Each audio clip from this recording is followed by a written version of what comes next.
Terima kasih atas kesempatan diberikan kepada pimpinan, wakil pimpinan, teman-teman Forkopimda yang telah berhadir dari unsur perguruan tinggi baik usia maupun binaan di Bangka Aceh, teman-teman anggota DPR Aceh, rekan-rekan wartawan, media cetak maupun elektronik, serta para hadirin undangan yang telah berhadir pada sidang jawaban interpelasi Saudara PT Gubernur Aceh Nova Iriansyah. Sesuai dengan hak konstitusi pribadi kami selaku anggota DPR, baik itu PP nomor 12 tahun 2018 dan juga tata tertib DPR Aceh nomor 1 2019, maka kami ingin mendapat jawaban yang lebih terperinci terkait dengan apa yang disampaikan oleh Saudara PT Gubernur tadi, bahwa sama halnya apa yang disampaikan tadi sangat normatif sekali dan belum menyentuh pada pokok persoalan dalam sejumlah pertanyaan yang diajukan oleh para inisiator dan juga ditetapkan secara resmi oleh lembaga DPR Aceh. Oleh karenanya saya meminta izin kepada pimpinan agar Saudara PT Gubernur Aceh bisa menjelaskan dalam forum paripurna ini jawaban-jawaban yang belum mengena, jawaban-jawaban yang belum terperinci terkait dengan apa yang beliau sampaikan tadi, karena sangat bersifat regulatif dan juga normatif. Pertama, PT Gubernur Aceh, saya ingin menyinggung soal penjelasan terkait dengan penggunaan dana realokasi dan refocusing COVID-19 terkait dengan pencantuman hibah kepada 150 OKP dan Ormas dengan jumlah anggaran 15 miliar. Mohon kiranya PT Gubernur Aceh membuka secara terang-terangan siapa OKP dan Ormas yang menerima anggaran 15 miliar ini. Kemudian PT menyebutkan dalam jawabannya pada poin C, hibah kepada 150 OKP dan Ormas 15 miliar, realisasi 0. Pada saat ini sedang dilakukan identifikasi data penerima agar tidak terjadi tumpang tindih dengan BLT dari pemerintah pusat dan BUMN lainnya. Saya kira apa korelasi antara Ormas OKP dengan BLT? BLT itu merupakan bantuan langsung tunai yang diterima oleh masyarakat, baik itu masyarakat tidak mampu maupun yang terdampak COVID-19. Selanjutnya atas izin pimpinan, saya akan lanjut kepada pokok persoalan di penjelasan soal antrian terkait stikering pada mobil-mobil penduduk Aceh, di mana baik pengguna BBM, baik itu solar subsidi maupun premium subsidi, itu dikenakan label dengan alasan apa yang dilakukan oleh pemerintah Aceh itu untuk menekan antrian mobil masyarakat. Setelah proses stikerisasi dilakukan, Pak PLT Gubernur, mungkin Bapak tidak sering turun ke lapangan atau malah Bapak sering ke lapangan tapi jarang membuka kaca mobil. Itu kerap sekali kita temui sampai dengan dini hari pukul 3 sampai 4 malam. SPBU yang paling terdekat yaitu di Sigi di Aceh Pidi. Itu antrian sangat luar biasa panjang. Itu ada 3 SPBU, baik itu Parangtiji maupun SPBU di kota dan juga ada SPBU arah ke Bambi. Mohon penjelasannya, kira-kira kalau itu yang diinginkan oleh Saudara PT Gubernur, tentunya itu tidak terrealisasi dan inilah program hanya mempermalukan rakyat Aceh oleh pemerintah, oleh pergubernurnya sendiri. Selanjutnya, pimpinan dan Saudara PT Gubernur, tadi Saudara sangat bersemangat sekali menyampaikan terkait dengan gebrak masker, di mana masker itu merupakan pemberian Presiden Jokowi kepada Aceh 1 juta masker. Dan ini merupakan alasan Saudara yang tidak menghadiri sidang-sidang undangan daripada DPR Aceh. Apa urgensi gebrak masker yang Saudara canangkan tersebut? Dan berapa kira-kira biaya SPBD yang mana Saudara mengikutkan pejabat eselon-eselon ke seluruh kabupaten kota di Aceh?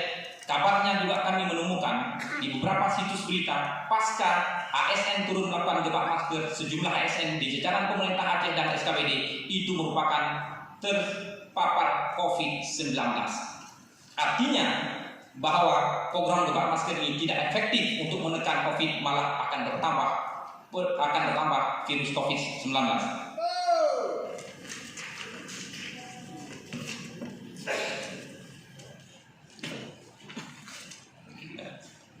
Selanjutnya,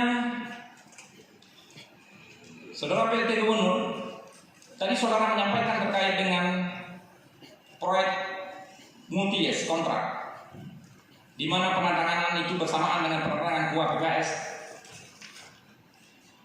Saya merupakan salah satu anggota DPRD Aceh periode yang lalu, dan saya menjabat waktu itu selaku ketua fraksi Partai Aceh. Saya termasuk salah satu anggota Badan Anggaran. Pertanyaan saya, seingat saya, MOU proyek multi-years kontrak tidak ditandatangani di ruang rapat Badan Anggaran. Di mana itu diteken, Saudara PLT Gubernur?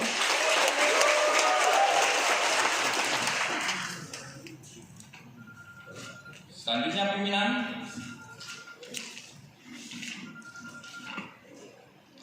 pimpinan.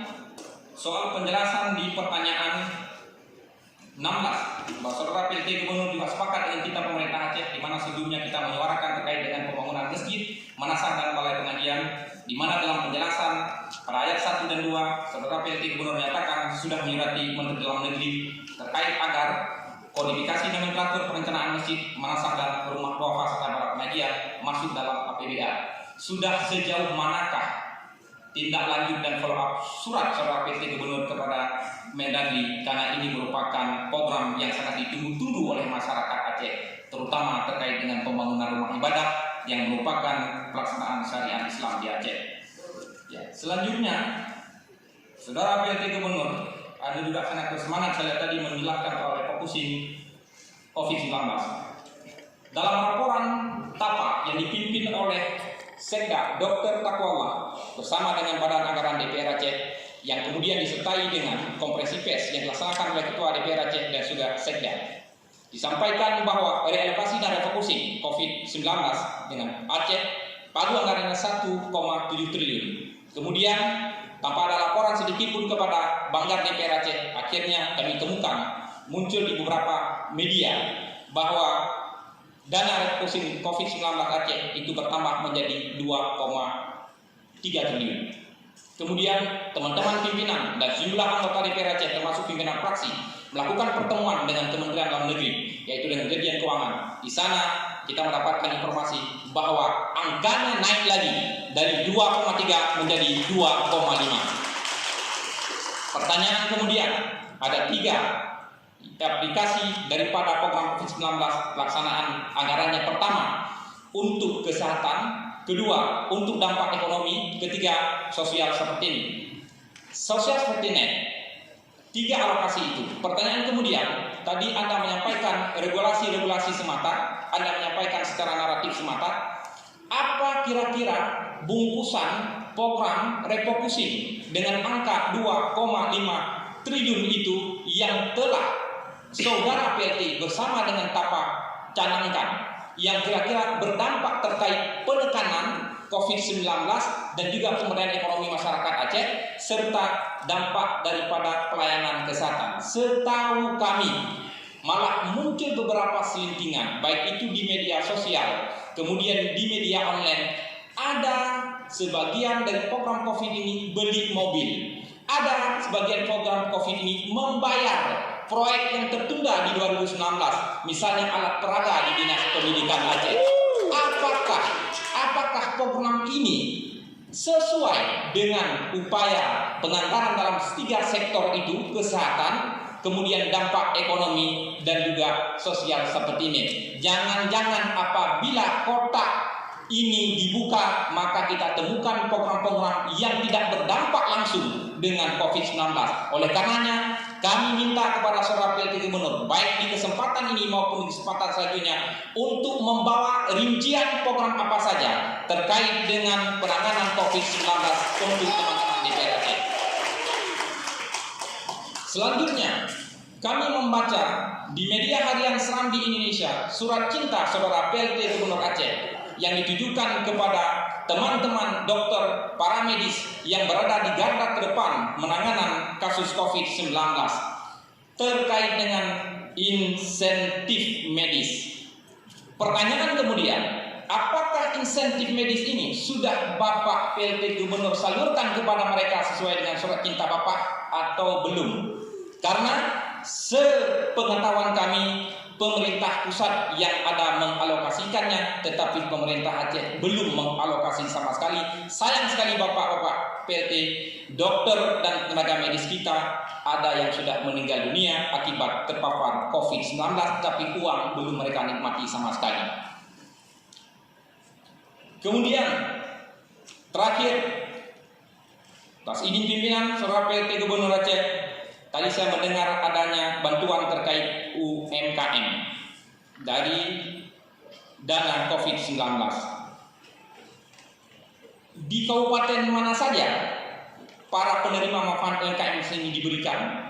Karena kabarnya hanya 2 kabupaten yang diberikan, Kabupaten Aceh Besar dan Kabupaten Aceh Tengah. Kami berharap apabila ini ada, maka berikanlah untuk seluruh kabupaten kota di Aceh agar proses pemertaan dan keadilan dapat dinikmati oleh rakyat Aceh di bawah pimpinan Saudara PLT Gubernur Aceh Nova Iriansyah. Demikian dari saya, terima kasih atas kesempatan yang diberikan. Wassalamualaikum warahmatullahi wabarakatuh.